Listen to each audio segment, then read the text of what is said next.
नमस्कार प्रियजनों, आज का वीडियो स्त्रियों के लिए एक महत्वपूर्ण व्रत व संतानहीन दंपति के लिए विशेष है। जानते हैं पुत्रदा एकादशी का आखिर इतना महत्व क्यों है। श्री युधिष्ठिर कहने लगे कि हे भगवान, मैंने श्रावण माह के कृष्ण पक्ष की कामिका एकादशी का सविस्तार वर्णन सुना। अब आप मुझे श्रावण शुक्ल एकादशी का क्या नाम है, व्रत करने की विधि तथा इसका महात्म्य कृपा करके कहिए। मधुसूदन कहने लगे कि इस एकादशी का नाम पुत्रदा एकादशी है। इस एकादशी को पवित्रा एकादशी भी कहा जाता है। पुत्रदा एकादशी व्रत करने वाले व्यक्ति को पूजा के बाद श्रावण पुत्रदा एकादशी व्रत की कथा जरूर सुननी चाहिए। ऐसा करने से व्रत पूर्ण होता है और मनोकामनाएं पूरी होती हैं। अब आप शांतिपूर्वक इसकी कथा सुनिए। इसके सुनने मात्र से ही वाजपेयी यज्ञ का फल मिलता है।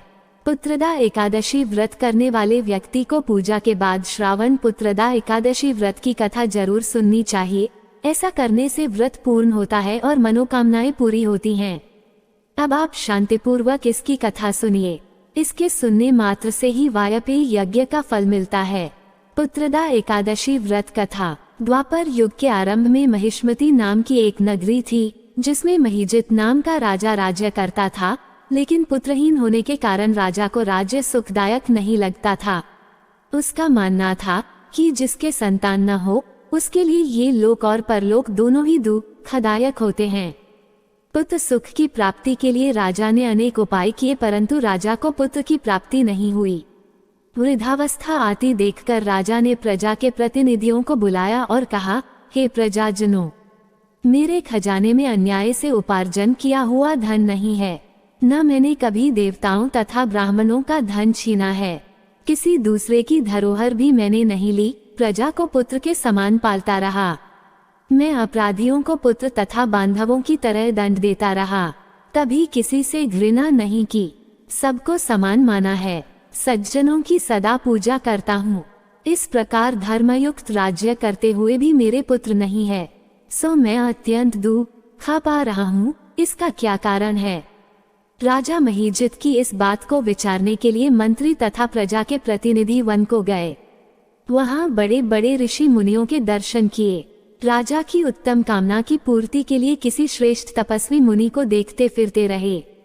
एक आश्रम में उन्होंने एक अत्यंत वयोवृद्ध धर्म के ज्ञाता, बड़े तपस्वी, परमात्मा में मन लगाए हुए निराहार, जितेंद्रिय, जितात्मा, जितक्रोध, सनातन धर्म के गूढ़ तत्वों को जानने वाले, समस्त शास्त्रों के ज्ञाता महात्मा लोमश मुनि को देखा, जिनका कल्प के व्यतीत होने पर एक रोम गिरता था।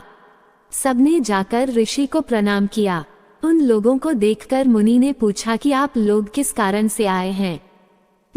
संदेह में आप लोगों का हित करूंगा। मेरा जन्म केवल दूसरों के उपकार के लिए हुआ है, इसमें संदेह मत करो। लोमश ऋषि के ऐसे वचन सुनकर सब लोग बोले, हे महर्षि, आप हमारी बात जानने में ब्रह्मा से भी अधिक समर्थ हैं, अतः आप हमारे इस संदेह को दूर कीजिए। महिष्मतीपुरी का धर्मात्मा राजा महीजित प्रजा का पुत्र के समान पालन करता है, फिर भी वह पुत्रहीन होने के कारण दुखी है। उन लोगों ने आगे कहा कि हम लोग उसकी प्रजा हैं, अतः उसके दुख से हम भी दुखी हैं। आपके दर्शन से हमें पूर्ण विश्वास है कि हमारा ये संकट अवश्य दूर हो जाएगा, क्योंकि महान पुरुषों के दर्शन मात्र से अनेक कष्ट दूर हो जाते हैं। अब आप कृपा करके राजा के पुत्र होने का उपाय बतलाएं। ये वार्ता सुनकर ऋषि ने थोड़ी देर के लिए नेत्र बंद किए और राजा के पूर्व जन्म का वृतांत जानकर कहने लगे कि यह राजा पूर्व जन्म में एक निर्धन वैश्य था। निर्धन होने के कारण इसने कई बुरे कर्म किए। यह एक गांव से दूसरे गांव व्यापार करने जाया करता था। एक समय ज्येष्ठ मास के शुक्ल पक्ष की द्वादशी के दिन मध्याह्न के समय जबकि वह 2 दिन से भूखा प्यासा था, एक जलाशय पर जल पीने गया। उसी स्थान पर एक तत्काल की ब्याही हुई प्यासी गौ जल पी रही थी। राजा ने उस प्यासी गाय को जल पीते हुए हटा दिया और स्वयं जल पीने लगा, इसीलिए राजा को ये दुख सहना पड़ा।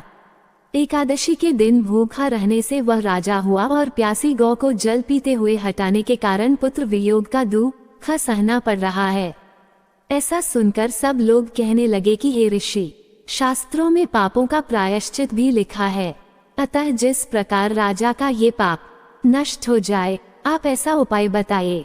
लोमश मुनि कहने लगे कि श्रावण शुक्ल पक्ष की एकादशी को, जिसे पुत्रदा एकादशी भी कहते हैं, तुम सब लोग व्रत करो और रात्रि को जागरण करो, तो इससे राजा का ये पूर्व जन्म का पाप अवश्य नष्ट हो जाएगा, साथ ही राजा को पुत्र की अवश्य प्राप्ति होगी। लोमश ऋषि के ऐसे वचन सुनकर मंत्रियों सहित सारी प्रजा नगर को वापस लौट आई, और जब श्रावण शुक्ल एकादशी आई तो ऋषि की आज्ञानुसार सबने पुत्रदा एकादशी का व्रत और जागरण किया। इसके पश्चात द्वादशी के दिन इसके पुण्य का फल राजा को दिया गया। उस पुण्य के प्रभाव से रानी ने गर्भ धारण किया और प्रसव काल समाप्त होने पर उसके एक बड़ा तेजस्वी पुत्र उत्पन्न हुआ। इसलिए हे राजन, इस श्रावण शुक्ल एकादशी का नाम पुत्रदा पड़ा। अतः संतान सुख की इच्छा हासिल करने वाले इस व्रत को अवश्य करें। इसके महात्म्य को सुनने से मनुष्य सब पापों से मुक्त हो जाता है और इस लोक में संतान सुख भोगकर परलोक में स्वर्ग को प्राप्त होता है। जय श्री हरि।